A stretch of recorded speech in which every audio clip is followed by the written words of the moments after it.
Hello and welcome to Life with May Oyairo. I'm your host, May, and I just want to thank you very much for stopping by. There's so many channels on YouTube you could be watching, but that you're here, I am grateful. And I'll just remind you to please subscribe, like, share, and if there's anything you want me to discuss, please let me know. So let's talk about the power of the tongue today.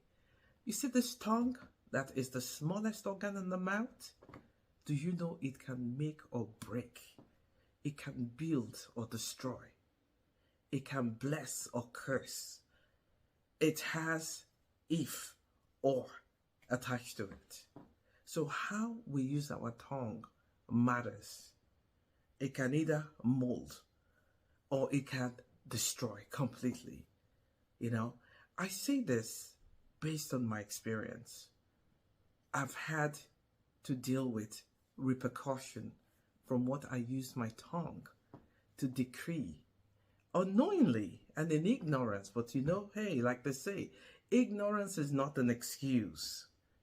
You have to be intentional about what you use your tongue to say, to pronounce. So growing up as a teenager, or in my teenage years rather, I used to dream and I used to tell whoever cared to listen that when I grow up and get married, I want just a child. I don't know, for some reason I was obsessed with a very small family. Just me, my husband, and one child. And I used to jokingly tell my siblings, I'll have a sign in front of my house that'll read, "No relatives, please. Just leave me and my family alone and let's enjoy our paradise." I always had this vision of, a cottage by the beachside and me, a rider, and so windy and always wearing linen and, the wind meeting the linen and all the flowing, the waves in front, the sunset. Oh my goodness, dreams. Oh well, after a while, it graduated from, just one child, but by mistake, two kids, two children, just one. But if I'll have more than one, by mistake, two. That was my desire. That was my wish. That's what my tongue happily helped me decree and declare and left in the air. Till, of course, marriage came knocking. Nothing in life is permanent. Did I, at that point in time, after my first child, want it to just be one? No. Rather, okay, this one will want company, so I don't mind the second child. I don't mind the second child. Then, the desire for a second child was so strong. And, of course, started trying. A year, 2 years, 5 years. By the time I got to the 6th year, guess what? I gave up. I was like, I don't know if this is going to happen. Let me just, I guess, resign myself to one child. 7th year, 8th year, 9th year, 10th year. God, ever so merciful, kind, loving, forgiving, remembered me. And 3 weeks after I turned 40, what was that greatest 40th birthday gift I got? My second child. Not by mistake, but by God's design and mercy on me. That's how I put it.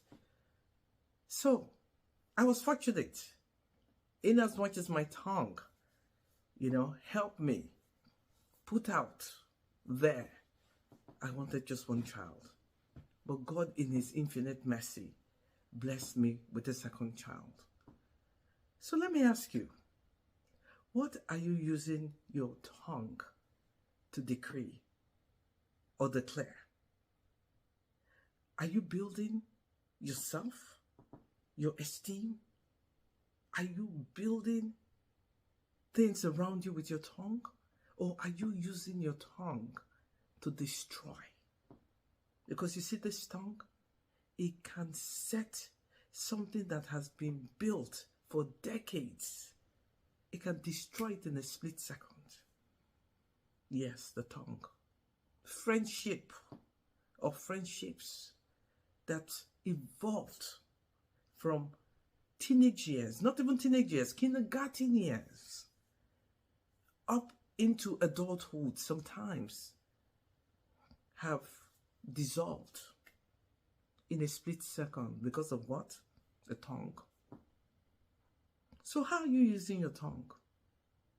Are you letting it build you in a positive way?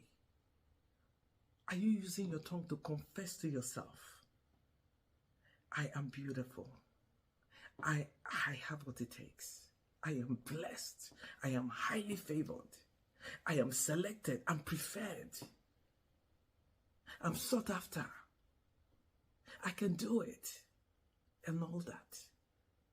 Is your tongue baptizing you in continuous positivity? Or is your tongue baiting you in the acid of negativity? Are you doubting all the time? Are you complaining? Are you throwing pity parties? Is everything always irritating you? Are you toxic? Is your tongue helping you spit out venom? Is that what your tongue is doing? If that's what it's doing, you know where it's leading you? Along the path of destruction. So the choice is yours, or rather ours.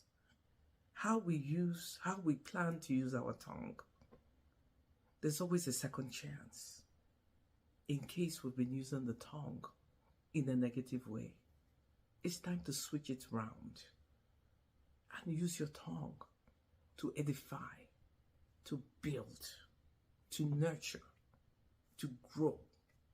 Use your tongue for good and not for bad, not for destruction, not for evil, but for blessings and not for curses. So this is what I want to share today. This is what I want to, this is today's spotlight. How are we using our tongue? Okay? Until next time, use your tongue to build, to edify, to bless. Okay? Stay blessed.